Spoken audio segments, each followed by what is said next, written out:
Hello students. Few students have doubt in first chapter of physics, that is motion. Today I am going to clear those doubts. First doubt was they are not getting what this speed with direction. ठीक है?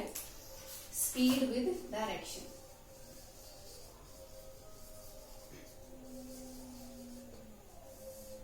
First of all, you must know about there are two type of quantities. Clear? First one is scalar and second one is vector. Fine.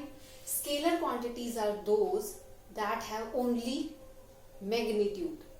Fine. Scalar quantities are those have only magnitude. And vector quantities are those they have magnitude as well as direction. That means direction, that means particular direction, east, west, north, south is mentioned. Those quantities are come under vector quantities, and quantities those have only magnitude, not in any specific direction, are come under scalar quantities. Fine. तो speed is a scalar quantity. देखो speed क्या होता है? Speed होता है हमारा, हमें सबको पता है speed का formula, speed equals to distance upon time. This is the formula for speed, and you have studied that distance and displacement are two quantities. Distance come under scalar quantity and distance come under scalar quantity and displacement come under vector quantity. As distance has only magnitude, no direction is defined, and its displacement direction is defined. Many times you studied the example. Let me clear this. Many times you have studied the example that one person is going from position A to B. One person have to go from position A to B. He has number of paths. Fine. He has number of paths to be followed to go from A to B. This is point A and this is point B. These are the 2 points. Going from A to B, person, this man has number of paths. He can go like this. He can go like this. He can go like this. He can go like this. There are number of paths to go from A to B. First of all, distance is the total path traveled. ठीक है? Distance क्या है? Distance is the total path. Distance is the total path. That means if person is following this path A to B, if he follow this, that means this total path is known as the distance. Fine. And displacement is nothing but the shortest distance. That means we don't have to see which path he or she has followed. We only have to see A to B. That means person is going from A to B. Direct, straightforward. Fine. तो A to B तक हमने क्या देखा कि इसका ये direction बन रहा है. ठीक है, वो कहीं से भी जाए, वो होगा हमारा डिस्टेंस. और डायरेक्ट जो शॉर्टेस्ट पाथ हमारा बन सकता है A से B तक, वो हमारा होता है डिस्प्लेसमेंट. अब अगर हम शॉर्टेस्ट पाथ की बात करते हैं तो हमारी स्ट्रेट लाइन होगी, और स्ट्रेट लाइन होगी दैट मीन्स एक ही डायरेक्शन में होगी. फाइन. तो इसलिए हमारा डिस्टेंस जो है टोटल पाथ होता है, उसमें हमारा कोई भी डायरेक्शन डिफाइन नहीं है. कभी कहीं जा रहा है, कभी कहीं जा रहा है. There are change in direction also. Therefore distance comes under scalar quantity and displacement comes under vector quantity. Fine. I hope both are clear what is distance and what is displacement. Now there are two terms related to distance and displacement. When we talk about distance, term comes comes in speed, that is change in distance with respect to time. Fine. अब speed की अगर हम बात करें तो ये हमारा क्या है, distance, speed equals to distance upon time. Speed हमारी क्या है, स्केलर क्वांटिटी. अभी मैंने बोला था. अब स्केलर क्वांटिटी कैसे है, डिस्टेंस अभी हमने पढ़ा स्केलर क्वांटिटी है, ठीक है. तो अब अगर हम स्केलर क्वांटिटी से डील करेंगे तो हमारा क्या आएगा, स्पीड भी हमारी क्या आएगी, स्केलर क्वांटिटी. ऐसे ही हमारा क्या आता है, वेलोसिटी. ठीक है. वेलोसिटी क्या है आपका, speed with direction. Fine. Speed with direction, उसको हम बोलते हैं वेलोसिटी. अब ऐसे ही देखो, अगर हम डिस्टेंस और डिस्प्लेसमेंट को रिलेट करें तो डिस्टेंस विद डायरेक्शन क्या हो जाएगा आपका, डिस्प्लेसमेंट. ऐसे ही आपका क्या हो जाएगा, वेलोसिटी क्या होगा, डिस्प्लेसमेंट. अब डिस्प्लेसमेंट क्या है, वेक्टर क्वांटिटी है, तो वेलोसिटी भी हमारा क्या होगा, वेक्टर क्वांटिटी आ जाएगा. तो वेलोसिटी भी क्या आ गया हमारा, vector quantity. Second thing, we represent vector quantity if we are representing velocity by v, then vector quantity is represented by using this arrowhead. ठीक है, over the variable. The displacement, if we represent displacement by s, then we represent displacement s with the arrowhead. Fine. So this is the representation of any quantity which are vector in nature. Fine. So this is the speed with direction is known as velocity, and distance with direction is known as displacement.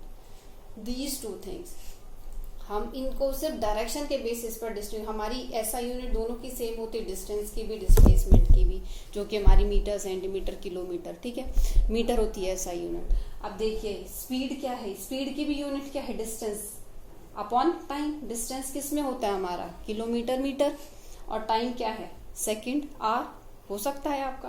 अब ऐसे velocity, displacement किस में होती है, metre, kilometre, centimetre, किसी में भी, और टाइम क्या हो सकता है, सेकंड, मिनट, और आर किसी में भी हो सकता है. तो यूनिट आपकी दोनों में होगी, क्योंकि डायरेक्शन के लिए हम कोई भी यूनिट नहीं यूज करते हैं.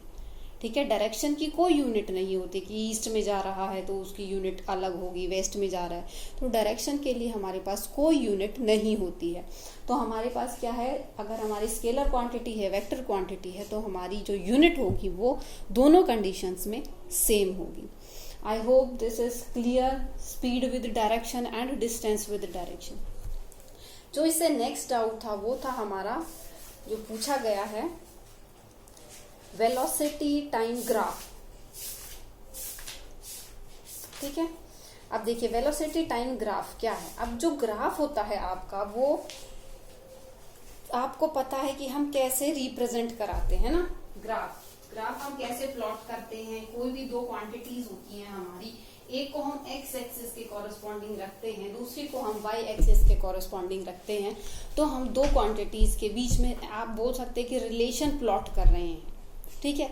तो हमारी जो दोनों क्वांटिटीज होती है, एक को हम अपने अकॉर्डिंग वेरी कराते हैं और दूसरी उस जिसको हम वेरी करा रहे हैं उसके अकॉर्डिंग वेरी करती है. ठीक है.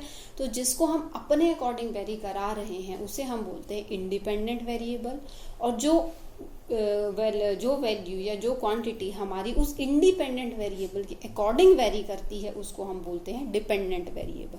ठीक है. तो आप लोगों ने पूछा मुझसे कि वेलोसिटी टाइम ग्राफ क्या चीज़ है, क्या वो रिप्रेजेंट करता है. ठीक है. अब देखिए, हाँ, आपके पास वेलोसिटी टाइम ग्राफ जो है, तो हम कैसे, कोई भी एक्सिस ले लें हम, ये हमारी वाई एक्सिस है, ये एक्स एक्सिस है. ठीक है. नॉर्मली हम एक्स एक्सिस पर इंडिपेंडेंट वेरिएबल लेते हैं जिनको हम अपने अकॉर्डिंग वेरी कराएं. तो हम नॉर्मली क्या है, यहाँ पर टाइम रिप्रेजेंट कराते हैं, और यहाँ पर टाइम के अकॉर्डिंग आपकी वेलोसिटी वेरी करेगी, तो हम यहाँ पर क्या लेते हैं, आपका वेलोसिटी. ठीक है. अब देखिए, वेलोसिटी आपकी हो सकती है कि कांस्टेंट वेलोसिटी हो. ठीक है. दूसरा हो सकता है या यूनिफॉर्म या नॉन यूनिफॉर्म. ठीक है. तो दो ही टर्म्स आपकी यूज होंगी, यूनिफॉर्म और नॉन यूनिफॉर्म. ठीक है. अब यूनिफॉर्म में क्या हो सकता है आपका, कि आपकी जो बॉडी मूव कर रही है वो कंटिन्यूअसली सेम स्पीड रिप्रेजेंट करा रही है. ठीक है. वेलोसिटी क्या है आपकी, स्पीड विद डायरेक्शन है, तो आप क्या बोल सकते हैं कि उसी स्पीड से वो उतने ही टाइम इंटरवल में मूव कर रही है। That means we can say a body is moving with a speed of 10 kilometre per hour. ठीक है, तो 10 किलोमीटर पर आवर वेलोसिटी भी बोल सकते हैं if body is moving in a particular direction. ठीक है, तो हमारे पास क्या है, अब देखिए अलग अलग रिप्रेजेंटेशन होती हैं आपकी। अब अलग अलग रिप्रेजेंटेशन है, उसके अकॉर्डिंगली आपके अलग अलग ग्राफ बनेंगे। तो हमने जो स्टडी करना है नॉर्मली सबके हमारे पास 3 केसेस हैं। ठीक है, तो अगर आपकी बॉडी जो है वो मूव कर रही है किससे, यूनिफॉर्म वेलोसिटी से। यूनिफॉर्म वेलोसिटी का मतलब क्या है कि उसकी वेलोसिटी जो है वो वेरी नहीं कर रही है। ठीक है, उसकी वेलोसिटी जो है वो वेरी नहीं कर रही है। तो अब वो देखो दो कंडीशन हो सकती हैं आपकी कि वेलोसिटी क्या है आपकी, देखो यहाँ पर हमारी वेलोसिटी रिप्रेजेंट करा रहे हैं। सपोज यहाँ पर वेलोसिटी आ रही है आपकी 5 मीटर पर सेकेंड। ठीक है, यहाँ पर आपका कुछ टाइम है t1, यहाँ पर कुछ टाइम है t2, यहाँ पर कुछ टाइम है t3।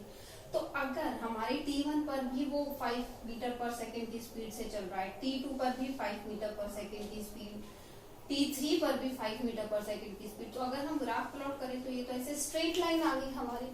तो ये क्या रिप्रेजेंट कर रहा है कि जो वेलोसिटी है वो चेंज नहीं हो रही है।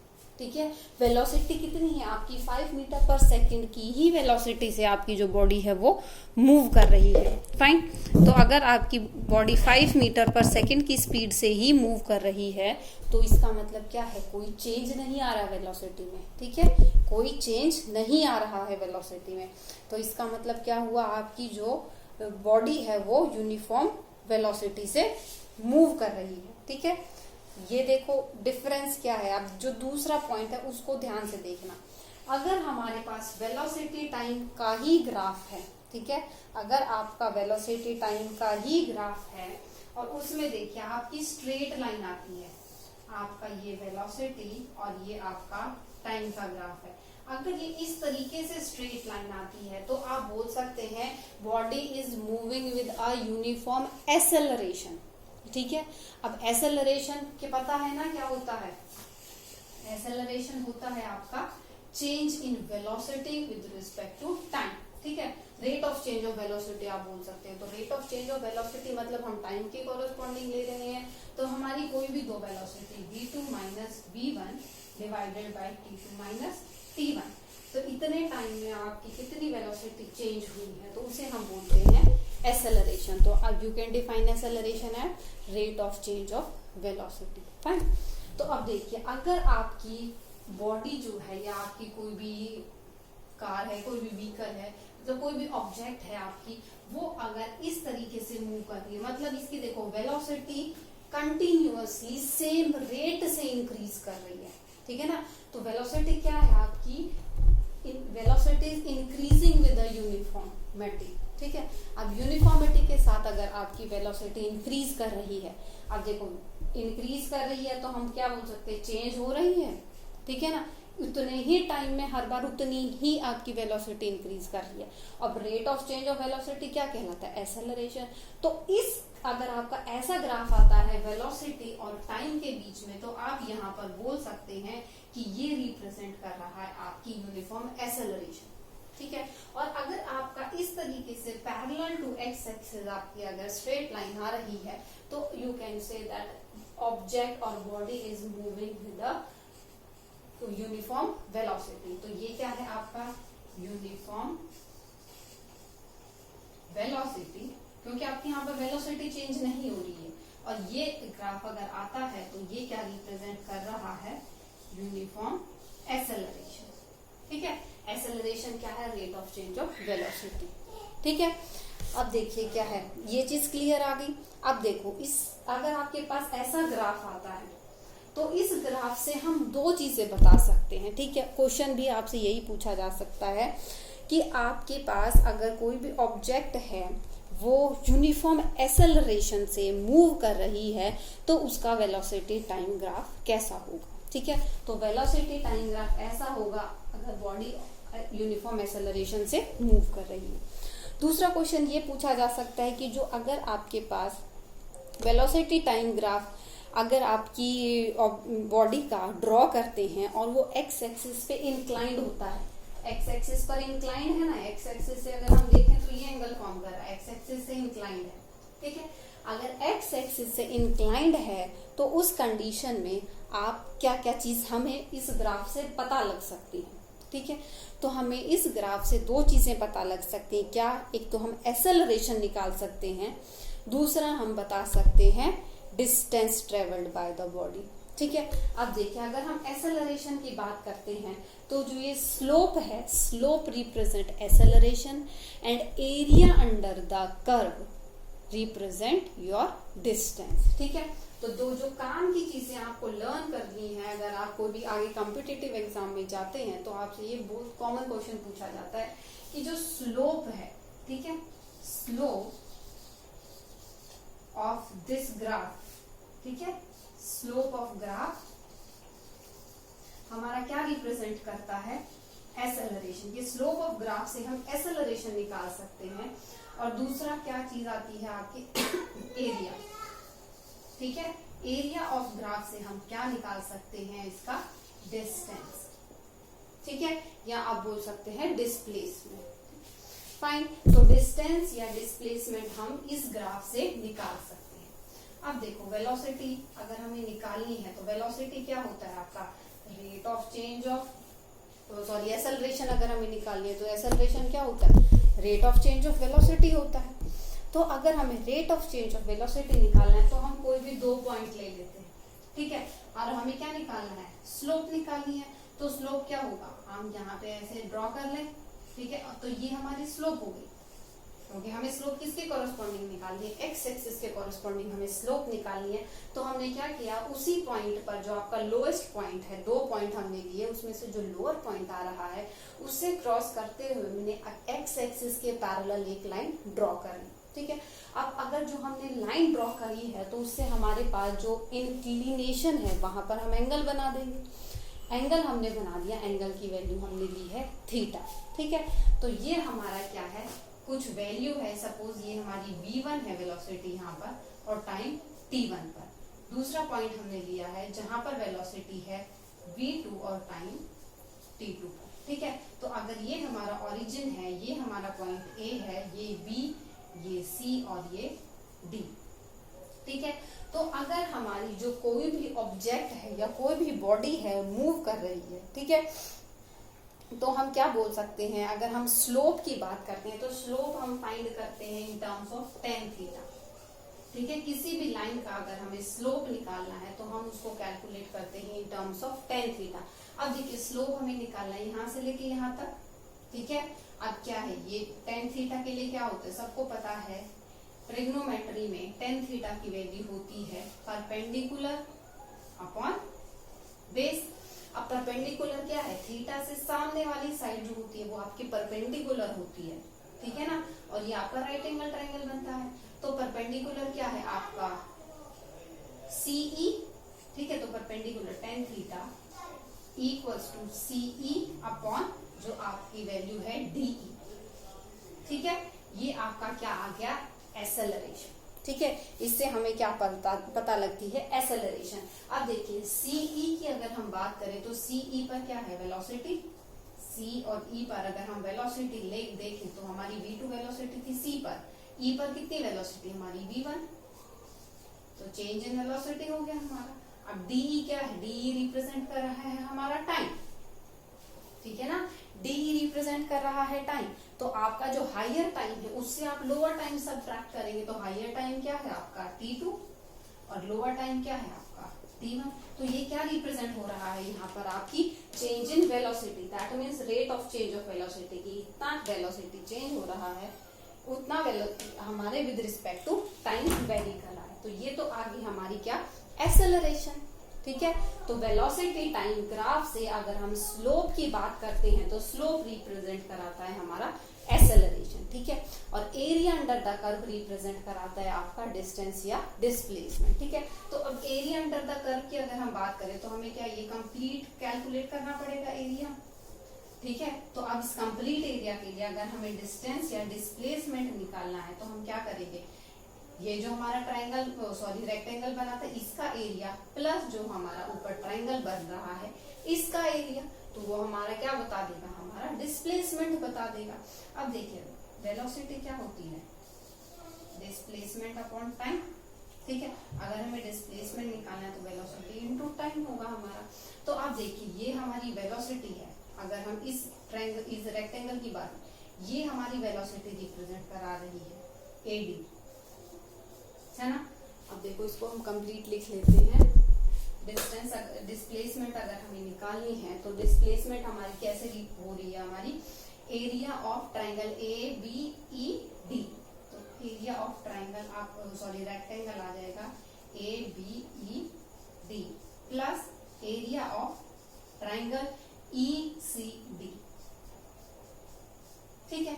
तो अब अगर हम इसकी बात करते हैं तो अब area of A B E D क्या होगा, लेंथ इंटू ब्रेड्थ, तो A B into B E, ठीक है। तो इसका एरिया क्या आ जाएगा, A B into B E या D E into A D, आप कुछ भी लिख सकते हैं, ठीक है। अब एरिया ऑफ आपको क्या करना है, ट्रायंगल का एरिया निकालना है, तो ट्रायंगल का एरिया क्या होता है, हाफ बेस इंटू एल्टीट्यूड, तो हाफ बेस क्या है इसका डीई और एल्टीट्यूड क्या है आपका सीई इंटू सी। तो अगर आप जब इन सब की वैल्यूज पुट करेंगे, आप देखिए डीई और ए बी तो सेम है, डीई और ए बी सेम है, तो डीई और ए बी क्या हो जाएगा आपका T2 माइनस T1 हो जाएगा, कॉमन भी निकाल सकते हैं हम, ठीक है। बीई क्या हो जाएगा आपका बीई। तो अब अगर यहाँ पे हमारी वेलोसिटी की वैल्यू अगर हम लेते हैं तो हमारी क्या है, इनिशियली कहाँ से शुरू हुई है ये वेलोसिटी, 0 से शुरू हुई है हमारी, ठीक है। तो यहाँ पर क्या हो जाएगा v1 माइनस 0, तो बीई की वैल्यू क्या आ जाएगी v1 माइनस 0, तो हम क्या है v1 ही लिख सकते हैं, प्लस हाफ, अब डी हम कॉमन ले चुके हैं यहाँ पर वैल्यू, तो सीई की वैल्यू बची है। अब सीई क्या है हमारा परपेंडिकुलर, इसकी वैल्यू अभी हमने ऊपर देखी थी v2 माइनस v1, तो half into v2 minus v2, तो ये हमारा क्या है फॉर्मूला आ जाएगा किसका, आपका डिस्प्लेसमेंट या डिस्टेंस कैलकुलेट करने के लिए। तो अब इसमें देखिए क्या टर्म है, टाइम इंटू वेलोसिटी और टाइम इंटू वेलोसिटी। जब अगर आप ब्रैकेट ओपन करेंगे तो टाइम इंटू वेलोसिटी क्या रिप्रेजेंट कराता है, डिस्टेंस रिप्रेजेंट कराता है, वो मैंने फॉर्मूले से भी बताया था आपको। और ये हमने क्या किया है, ग्राफ से वैल्यू कैलकुलेट की है, तो ग्राफ से देखा आपने कि वेलोसिटी इंटू टाइम और वेलोसिटी इंटू टाइम आ रहा है,